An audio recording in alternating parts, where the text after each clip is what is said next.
El siguiente segmento tiene contenido o opinión. La entrevista en A Primera Hora. Analizamos los hechos del momento junto a sus protagonistas. Muy bien, 7 de la mañana con 9 minutos. Vamos a recapitular rápidamente la información. Un tribunal británico deniega la extradición de Julian Assange a los Estados Unidos. Nota que publicó hace pocos minutos el portal Actualidad RT.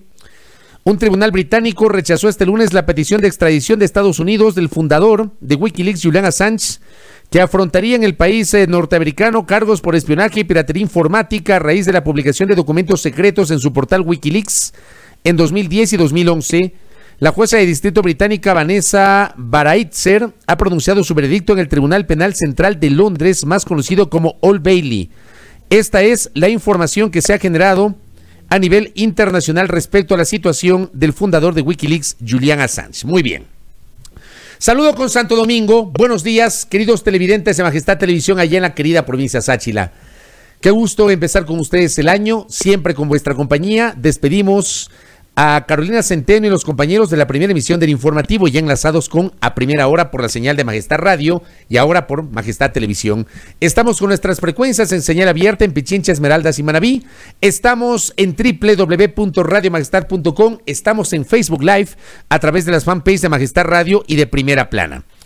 ¿Qué nos depara el 2021 en lo político, en lo electoral? Este año, yo decía hace minutos, es un año que implica una serie de retos. Habrá que ir desmenuzando esos retos a lo largo de esta semana. Retos políticos, retos electorales, retos económicos. Pero ¿cómo se proyecta el 2021? Y vamos a hacer una valoración de lo macro a lo micro, especificando algunos elementos con nuestra invitada. Nos acompaña ahora mismo la doctora Karen Garzón Sherdek. Ella es la directora de Relaciones Internacionales de la Universidad Internacional SEC y además es articulista. ¿Cómo le va, doctora? Bienvenida, buenos días, qué gusto. Muy buenos días, Fabricio y distinguido público que nos escucha. Es un gusto compartir este espacio de opinión junto a ustedes. Les deseo un gran 2021. Lo propio para usted, un excelente 2021, pleno de realizaciones personales y profesionales. Bueno, ¿cómo catalogamos, cómo proyectamos 2021? Empecemos desde ese análisis netamente general, doctora. Lo importante, Fabricio y distinguida audiencia aquí, es saber que América Latina tuvo que hacer frente a la pandemia del COVID en un panorama de bajo crecimiento, marcado por una importante desigualdad, con crecientes márgenes de pobreza y pobreza extrema, descontento social y también popular. Hay cifras preocupantes a nivel de país, como es el decrecimiento del 9% de la economía, desempleo, empleo no adecuado, y recientemente hubo un informe muy preocupante del UNICEF que reveló que 3.2 millones de personas entraron en pobreza y pobreza extrema, que establece un retroceso muy importante para el país, retrocediendo aproximadamente 30 años en su objetivo de erradicar la pobreza en niñez y adolescencia, generando problemáticas sociales muy profundas e incrementando la desigualdad social. Esto requiere esfuerzos, inversión social, principalmente con énfasis en la niñez, y se pronostican pues un panorama complejo para el 2021, sobre todo porque en Ecuador vemos varias crisis económica, crisis social y también la crisis sanitaria producto del coronavirus. Ante los problemas también de liquidez por los bajos precios de petróleo y la baja recaudación tributaria, por supuesto se acudió a organismos multilaterales por este financiamiento. El Fondo Monetario Internacional ya hizo desembolsos, se prevén otros desembolsos hasta 2022 y pues el próximo gobierno tendrá como uno de los principales desafíos reducir este déficit fiscal que bordea los 7.5 millones de dólares. Correcto, esa es la panorámica, digamos, general, con algunas reflexiones que nos hace nuestra invitada, la doctora Karen Garzón Sherdek. Lo que pasa en el Ecuador, este retroceso de 30 años, que es lo que más me ha llamado la atención, un retroceso de 30 años respecto de los objetivos de erradicar la pobreza. ¿Cómo hacemos? O sea, ¿cuál debería ser o cuáles deberían ser las primeras decisiones para tratar de intentar poco a poco revertir esta situación tan grave que usted acaba de describir, doctora? Hay un informe de Pacto Ético, que es una iniciativa de Corporación Participación Ciudadana muy interesante, donde se plasman las problemáticas que el electorado tomará en cuenta el día de acudir a las urnas. El primero, por supuesto, la pobreza y desempleo. Esta es una problemática socioeconómica importante para el país. Apenas el 30% de la población tiene un trabajo adecuado y el electorado va a prestar atención principalmente en esta temática. También la corrupción y desconfianza en las instituciones. Durante estos años se ha descubierto casos de corrupción en el ámbito privado, en el ámbito estatal, lo que ha generado desconfianza por parte de la población en la política. A esto se suma la reducida aceptación en varias instituciones, como es el caso de la Asamblea Nacional, que cuenta apenas con el 2% de credibilidad debido a estos supuestos delitos de enriquecimiento injustificado, concusión, delincuencia organizada y tráfico de influencias por parte de los legisladores. También preocupa el tema de violencia e inseguridad. La violencia abarca varios ámbitos para la población: violencia contra la mujer en diferentes tipos, psicológica, física, sexual, violencia ligada a la inseguridad, asaltos, hurtos, donde se contabilizan también asesinatos y robos a diario. Otro tema que le va a importar mucho al electorado para este 2021 es la impunidad y el acceso a la justicia. Con los casos de corrupción que ya mencionamos antes, a la población le preocupa la justicia. Y otro factor también a tomar en cuenta para estas elecciones es el alto porcentaje del electorado que aún no ha decidido su voto, Fabricio. Hay varias encuestadoras que lo han revelado, pero el margen se encuentra entre el 40 al 60% de personas que aún no deciden su voto. Puede ser tal vez un voto oculto, pero este alto porcentaje es el resultado del hartazgo ciudadano y de la crisis de partidos y movimientos políticos. En medio de ese resultado que usted acaba de decir, el resultado del hartazgo sobre partidos y movimientos políticos, y usted desmenuza una panorámica donde se habla de las principales necesidades o inquietudes que tiene la población: pobreza, desempleo, confianza en la justicia, el tema de corrupción, etcétera. Los candidatos están hablando de eso, Karen Garzón, Sherdek, están hablando de este tema. O sea, hoy vemos, por ejemplo, una intención de visibilizarse de algunos candidatos. Se han convertido en tiktokers, me parece que ese es el término, ¿no, Silvia? Tiktokers se les llaman ahora a los que yo como no uso TikTok, entonces no sé bien el término, pero son tiktokers ahora. Entonces aparece en el TikTok y le vemos a algún candidato recurrentemente activo en el TikTok, o a otro que se presta para la broma con su compañero de fórmula, y no se les escucha hablar de estos temas. No se les escucha hablar de propuestas. Yo quiero preguntarle a usted si es que ha escuchado que los candidatos estén abordando en serio estos temas o lo están haciendo de modo tangencial, Karen. Aquí, Fabricio, hay dos temas muy importantes. El primero es la crisis de partidos y movimientos políticos. Ecuador ha evidenciado en los últimos años esta crisis que se mantiene presente para las elecciones generales de 2021. Y esta crisis tiene varias causas, entre ellas la falta de identificación que tiene el electorado con los partidos políticos, lo que provoca una volatilidad y un sentido de poca representatividad y credibilidad. Hay partidos y movimientos políticos que no capacitan candidaturas, sino que completan la lista con personajes como maquinaria electoral. Se activan justamente cuando hay periodos electorales para completar la lista y captar votos de manera fácil. Recurren también al populismo. Hay también el caudillismo, que revela cómo los partidos cuentan con un líder. Sin este simplemente no hay partido. Hay falta de ideología en movimientos y partidos políticos, que se ahonda por la fragmentación partidaria interna.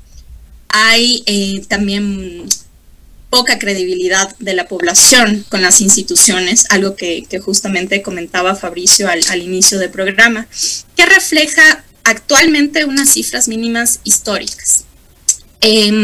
Más o menos para que la audiencia tenga una idea, la población tiene apenas el 32% de confianza con los partidos políticos. Esto es algo muy bajo de acuerdo al barómetro de la democracia de nuestras Américas. Y el segundo factor a tomar en consideración es la dispersión del voto. tenemos una papeleta con 16 binomios presidenciales, que si bien es cierto, evidencia una pluralidad de la participación, también es cierto que muestra esta crisis de representación y desconfianza institucional. Al ser una papeleta grande, donde apenas 3 candidaturas tienen posibilidades de llegar a una segunda vuelta, hay 2 pelotones. El primer pelotón está conformado por 3 binomios: Andrés Arauz por el Centro Democrático, Guillermo Lasso por Creo PSC y Yacu Pérez por Pachacuti. Y en el segundo pelotón tenemos a 13 binomios, que lo que hacen es esta dispersión de los partidos y movimientos políticos en la papeleta presidencial, reflejando estas instituciones débiles, estas maquinarias electorales que se activan, como yo les decía antes, en las elecciones, donde no hay unas estructuras fuertes y que no cuentan con elementos constitutivos de una verdadera organización político-partidista. Inclusive, algunos partidos y movimientos políticos han indicado no tener una ideología política, evadiendo así una postura. Y esto sí es preocupante porque la ideología tiene que existir. Sin ella se cae en populismo. La idea de tener una ideología es que haya un conjunto de ideas, de principios, de valores que estén ligados por normas, que tengan una conducta determinada. Y en ese sentido, las y los candidatos trabajan en esta ideología con propuestas, con un plan de gobierno. Hacen la planificación, hacen la ejecución con base en eso. Esta ideología permite esa elaboración del proyecto de gobierno. Entonces, claro, cuando tenemos candidatos que dicen no tengo ideología, salen en TikTok, lo que comentaba Fabricio, sí nos preocupa, porque frente al escenario económico, social, sanitario que tenemos que enfrentarnos en el 2021, preocupa que no hayan estos planes de gobierno. Ahora bien, yo también soy un defensor del tema ideológico. Algunos creen o algunos asumen que en lo personal yo me he quedado un poquito en el pasado, pero yo sí creo en la ideología. Yo creo que la ideología marca una línea. O sea, y además la ideología no necesariamente tiene que ser peleada con el pragmatismo. O sea, se puede ser pragmático sin claudicar visiones, formación, valores, ideologías, etcétera. Yo sí creo que puede haber una combinación de eso. Pero lo que siento es que hoy pretenden minimizar el tema ideológico. Yo le pregunto a usted, Karen, ¿hay claridad sobre el componente ideológico de los 16 binomios presidenciales? ¿Tenemos claridad sobre eso? ¿O simplemente presumimos que tal candidato comulga con la derecha ideológica y tal candidato es más de la izquierda? O sea, no sé si hay claridad sobre eso, Karen. No hay claridad, y esto es justamente porque los partidos y movimientos políticos con sus candidaturas, con candidatos y candidatas, no han transmitido esta claridad, no han elegido una postura ideológica y no la han transmitido al electorado. Y por supuesto hay ciertos y muy pocos partidos y movimientos políticos que sí lo han hecho, que tienen tradicionalmente una ideología política y se mantienen en la misma, simplemente la han reafirmado, pero otras candidaturas que prefieren simplemente mantenerse al margen. Correcto, sí, y es lo que ha pasado. Ahora, usted decía algo que es real. Todas las empresas encuestadoras coinciden en esto de los 2 pelotones, todas. Sobre el primer pelotón ubica a los 3 que usted ha mencionado, difieren en quién va primero, quién va segundo, quién va tercero, pero ubican a los 3 en ese primer pelotón. Y todas ubican a los otros 13 en el segundo pelotón. Se habla de una enorme dispersión del voto, pero si, por ejemplo, yo tengo en este segundo pelotón de 16 candidatos que no superan el 3 o 4% de la votación, o sea, creo que el mejor ubicado en ese pelotón de los 13, en ese segundo pelotón de los 13 que quedan por debajo de los 3 primeros del primer pelotón, me parece que el mejor ubicado tiene el 4%, aparentemente, entre el 3 y el 4%. Pero digo, candidatos que tienen entre el 3 y el 4% y menos, porque hay gente que no llega ni al 1%, según las empresas encuestadoras, insistiendo en que las encuestas son apenas una fotografía del momento, que las cosas pueden variar de un día para otro, pero resulta que estamos a 30 y ¿cuántos? 32, 30, 33 días. Menos de 35 días. Estamos correcto. A 33 días de las elecciones. Hoy estamos 4 de enero. Estamos a 33 días de las elecciones. va a ser muy difícil que las cosas cambien radicalmente. Mi pregunta es, ¿ese 3 o 4% y menos que tienen los otros candidatos podrían en efecto dispersar el voto o no? ¿O termina siendo una votación muy tangencial lo que se podría vaticinar de este segundo pelotón que tiene estos números tan bajos, doctora? A pesar de ser números bajos, sí hay una dispersión del voto. Porque, bueno, nosotros vemos que en el primer pelotón son números que más o menos entre las tres opciones, Arauz, Guillermo Lasso y Yacu Pérez, bordea entre 15 a 22% en ciertas encuestas de opinión. Pero, por supuesto, en el segundo pelotón, al ser tantas candidaturas, sí hay un voto disperso. El electorado tiene que, cuando estemos en los días del debate, tiene que escuchar 16 candidaturas argumentando sus planes de gobierno, sus posturas, lo cual va a ser muy difícil lograr en 35 días de campaña electoral. Recordemos que empezó el 31 de diciembre y pues para el electorado estos meses son cruciales porque deben definir su voto para aquellas personas que tal vez no hayan decidido aún su voto, que bordea entre el 40 y el 60% de la población, deben leer y estar en contacto con la información que brindan 16 binomios. Entonces, sí hay una dispersión del voto en ese sentido. Y también recordemos que los millennials, que actualmente constituyen el 44% del padrón electoral, son los que definirán estos resultados electorales. Y la generación en sí no siente que se estén plasmando en propuestas, pues, sus necesidades reales. Temas en cuanto a protección ambiental, temas de género, temas que realmente preocupan a las y los jóvenes actualmente.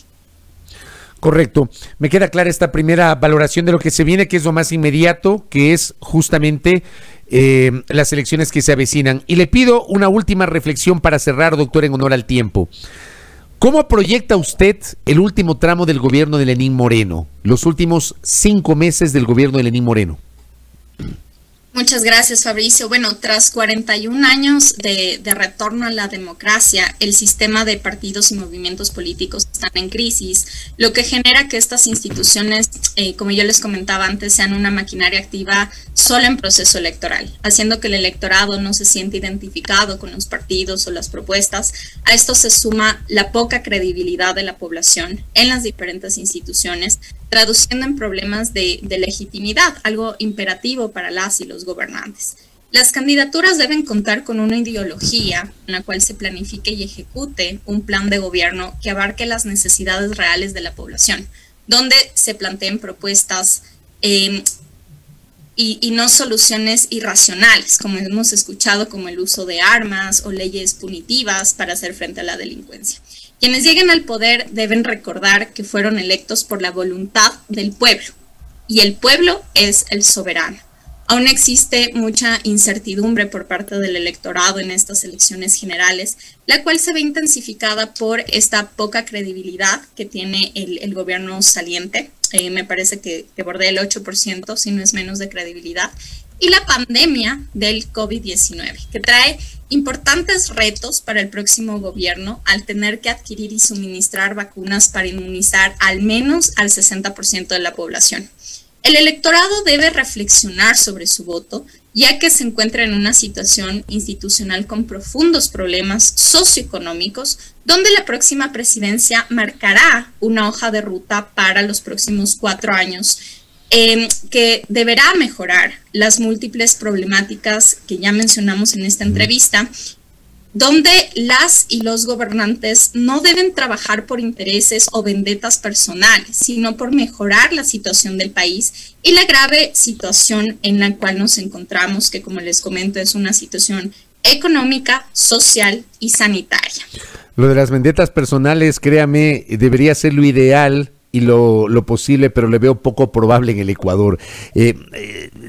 Sobre el tema específico de Moreno, ¿usted cree que estos meses que quedan, doctora, va a ser netamente de transición o ve que se podría tomar alguna decisión trascendental en el poco tiempo que le queda al presidente?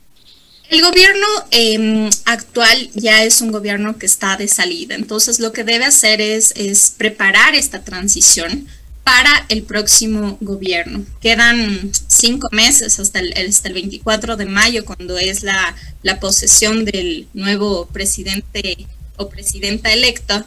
Y en ese sentido, pues el gobierno lo que tiene que hacer es cerrar ya su gestión prácticamente. Tomar decisiones imperativas va a ser complejo, pero sí lo óptimo es empezar esta transición. Correcto. Doctora Karen Garzón Sherdek, le agradezco por estos minutos y seguiremos en contacto. Muy amable. Muchas gracias, Fabricio. Muchas gracias a la audiencia. Gracias a la doctora Karen Garzón Sherdek. Ella es la directora de la Escuela de Relaciones Internacionales de la Universidad Internacional SEC y articulista también, conversando con nosotros y haciendo un análisis sobre cómo empezamos el año en el tema electoral y en el tema político. Con algunas reflexiones me quedo. La una, que estos meses que le quedan al presidente Moreno deben ser netamente de transición. Le queda hasta el 24 de mayo netamente de transición, preparar justamente la transición al nuevo gobierno, pero hay evidentemente algunos factores: la poca credibilidad del gobierno saliente, la pandemia que está persistente, la ausencia de debate político, la ausencia de propuestas concretas por parte de los candidatos, la dispersión del voto y los indecisos. Para reflexionar. 7:30 en A Primera Hora.